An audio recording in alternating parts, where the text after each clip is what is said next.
Hi friends, welcome to Vijayana cooking and blogs. మీరంతా ఎలా ఉన్నారు? బాగున్నారా? నేను బాగున్నానండి. మీరంతా కూడా బాగుండాలని మనస్ఫూర్తిగా కోరుకుంటున్నాను ఫ్రెండ్స్. ఈరోజు అయితే నేను మిరపకాయ బజ్జీ వేయబోతున్నానండి. మిరపకాయ బజ్జీ ఎలా వేయబోతున్నాను అనేది మీకు ఈ వీడియోలో చూపిస్తున్నాను. నేనైతే 3 స్పూన్లు శనగపిండి అయితే తీసుకున్నానండి. పెద్ద స్పూన్తో 1 స్పూన్ వరిపిండి అనేది వేసుకుంటున్నాను. కొంచెం క్రిస్పీగా ఉంటే బాగుంటుందని. అలాగే కొంచెం పసుపు వేసుకున్నానండి కలర్ కోసం.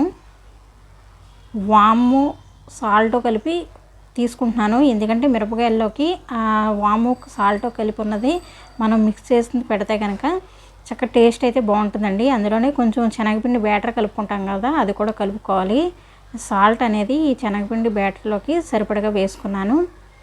మనం శుభ్రంగా కలుపుకోవాలండి. పిండి అనేది ఉండలు లేకుండా చక్కగా స్మూత్గా వచ్చేటట్టు బజ్జీకి మనం చక్కగా కలుపుకోవాలి. బజ్జీ వేయడానికి వీలుగా ఉండేటట్లు చూసుకోవాలి. మరీ పలచగా ఉండకూడదు, మరీ తిక్కుగా ఉండకూడదు. మిరపకాయలను అయితే ఇలా కోసుకుంటున్నాను. కోసుకుని అందులో ఉన్న గింజలను అయితే తీసివేయాలి. గింజలు కూడా పెద్దగా లేవండి. ఇవైతే చల్ల మిరపకాయలు కానీ తెప్పించుకున్న మిరపకాయలతో కొన్ని బాగున్నాయని చెప్పి తీసి పక్కన పెట్టాను. వాటితో అయితే బజ్జీ వేస్తున్నాను. కారం అయితే బాగా ఎక్కువగా అయితే ఉండవండి. చల్ల మిరపకాయలు బాగా ఎక్కువ కారం ఉన్నాయి అయితే మేము తినము. అందువల్ల కొంచెం గుల్లగా ఉన్న కాయలనే తెచ్చుకున్నాము.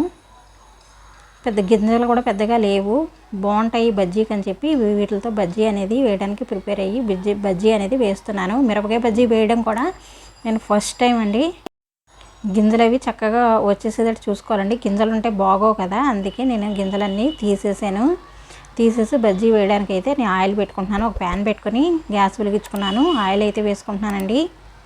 ఆయిల్ కొంచెం మరిగే లోపల మన ఈ బజ్జీకి ప్రాసెస్ చెప్పాను కదా, కొంచెం ఉప్పు వాము కలిపి కొంచెం అలాగే శనగపిండి మన బ్యాటర్ ఏదైతే కలిపామో అది కూడా కలుపుకొని ఈ మిరపకాయల్లో పెట్టుకోవాలి. దీనివల్ల మనకి బజ్జీ వేసుకున్న టేస్ట్ బాగుంటుందండి. ఒక్కొక్కరు నిమ్మరసం కూడా కలుపుకుంటారు ఇందులోనూ, నేనైతే కలపడం లేదు. ఇలా బజ్జీ అనేది ఈ విధంగా వేసుకోవాలి. నేను వేయడం ఫస్ట్ టైం అండి, అయినా సరే బాగానే వచ్చినాయి బజ్జీ వేయడం అనేది. ఇలా 1 బై 1 ఇలా వేసుకుంటూ ఉండాలి. ఈ వీడియో చూసే ముందు ఒక లైక్ అయితే ఇవ్వండి ఫ్రెండ్స్. ప్రతి ఒక్కళ్ళు కూడా మా ఛానల్ని సబ్స్క్రైబ్ చేసుకోలేని వాళ్ళు ఎవరైనా ఉన్నట్లయితే ప్లీజ్ దయచేసి సబ్స్క్రైబ్ చేసుకుని చూడండి. అంతకుముందు పాత వీడియోస్ నేను చాలా వరకు పోస్ట్ చేశానండి. సందువా చేపల ఈగురు అనేది పోస్ట్ చేశాను. ఎవరైనా చూడలేని వాళ్ళు ఎవరైనా ఉన్నట్లయితే చూడండి, అది చాలా బాగా వచ్చింది వీడియో కూడాను. అలాగే రథసప్తమి గురించి కూడా నేను వివరణ ఇస్తూ కూడా 2 వీడియోస్ అనేది పోస్ట్ చేశాను.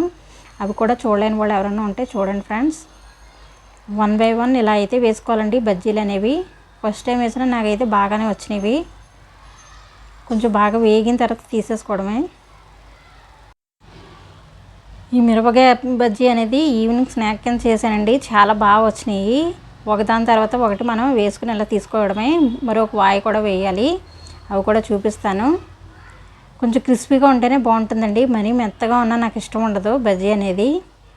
అందుకే నేను కొంచెం 1 స్పూన్ వరిపిండి అనేది నేను కలిపాను బజ్జీలోను. చూడండి బాగా వచ్చినాయి కదా, ఫస్ట్ టైం వేసాను. నాకైతే బాగా వచ్చినట్టు అనిపించినవి. చూడడానికి లుక్ బాగుంది, తినడానికి కూడా టేస్ట్ అయితే చాలా బాగున్నాయండి. ఈ బజ్జీని ఇలా ప్లెయిన్గా కూడా తినచ్చు. మనం మధ్యలో కట్ చేసుకుని కొంచెం ఉల్లిపాయ కొత్తిమీర నిమ్మకాయ పిండుకుని తినచ్చండి. చాలా టేస్ట్ అయితే చాలా బాగుంటుంది. అలా కూడా ట్రై చేసాం మేము. వీడియోలో చూపిస్తాను అది కూడా. ఇంకొక వాయి అయితే మళ్ళీ వేస్తున్నానండి.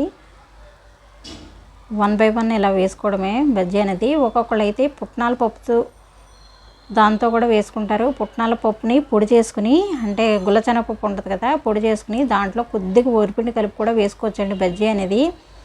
అది ఇంకా బాగుంటుంది. నేనైతే శనగపిండినే యూస్ చేశాను. టేస్ట్ కూడా ఇది బాగుందండి.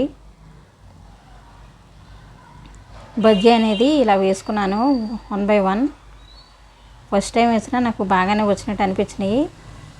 కాకపోతే కొంచెం ఇబ్బంది అయితే పడ్డానండి, ఎందుకంటే మన గ్లాసులో కనుక బజ్జీ కలుపుకుని బ్యాటర్ని వేసి మనం మిరపకాయ వేసి వేసుకుంటే చాలా బాగా వస్తాయి.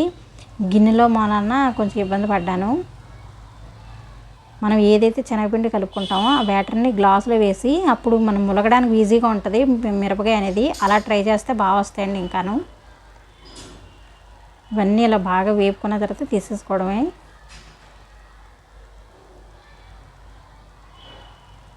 బాగా వేగినాయండి, తీసేస్తున్నాను ఇప్పుడు నేనైతే 1 బై 1.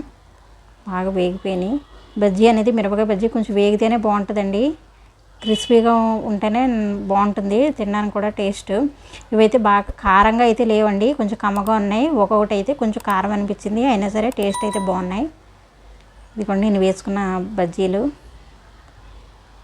చూడడానికి లుక్ అయితే చాలా బాగున్నాయండి, టేస్ట్ కూడా చాలా బాగుంది. కొంచెం అయితే బ్యాటర్ మిగిలింది శనగపిండి, దాంట్లో ఉల్లిపాయ, ఒక పచ్చిమిరపకాయ కట్ చేశాను, పెద్ద సైజు ఉల్లిపాయ తీసుకున్నాను, పచ్చిమిరపకాయ కూడా కట్ చేశానండి. కట్ చేసి పకోడీ కింద వేస్తున్నాను. పకోడీ కూడా చాలా బాగా వచ్చిందండి, ఇలా వేసుకోవడమే. ఒక్కొక్కరు అయితే కొంచెం ముద్ద ముద్దగా వేసుకుంటారు, నేనైతే కొంచెం విడివిడిగా వేస్తాను పకోడీ అనేది. వడల టైప్లో వేయడం అయితే ఇష్టం ఉండదు నాకు, పకోడీ అనేది ఈ విధంగానే వేస్తూ ఉంటాను. తినడానికి చాలా క్రిస్పీగా ఉంటాయండి ఇవి కూడాను, చాలా టేస్ట్ అయితే చాలా బాగుంటుంది. ఫ్రెండ్స్, ప్రతి ఒక్కళ్ళు కూడా మా వీడియోని స్కిప్ చేయకుండా పూర్తిగా చూడండి. అలా పూర్తిగా చూస్తేనే కదా నేను ఏం చేస్తున్నాను అనేది మీకు తెలుస్తుంది.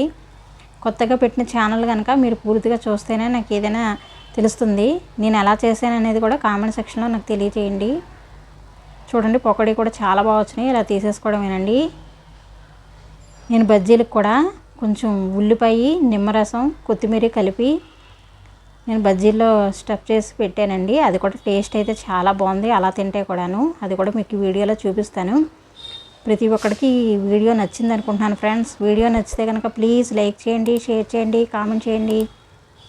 మా ఛానల్ని సబ్స్క్రైబ్ చేసుకోవడం మాత్రం మర్చిపోకండి ఫ్రెండ్స్.